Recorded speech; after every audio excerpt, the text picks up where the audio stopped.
চিংড়ি, শোলা কচু, আলু দিয়ে একটা তরকারি করব।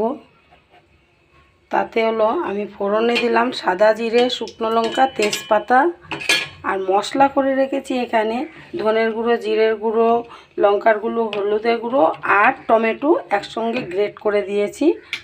আগে আমি ফোড়নের মধ্যে এবার চিংড়িটা দিয়ে দেবো। চিংড়িটা দিয়ে দিলাম একটু ভাজা ভাজা করে। এই চিংড়িটা একটু ভাজা ভাজা করে তার মধ্যে দিয়ে দেবো মশলাটা যে করে রেখেছি সেটা। মশলাটা দিয়ে দিলাম বন্ধুরা।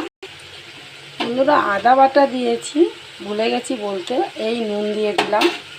মশলাটা কষানো হয়ে গেছে। আগে থেকে সেদ্ধ করে রেখে কচুটা দিয়ে দিলাম, কেননা সেদ্ধ না করলে যদি চুলকায় ভয় লাগে তাই।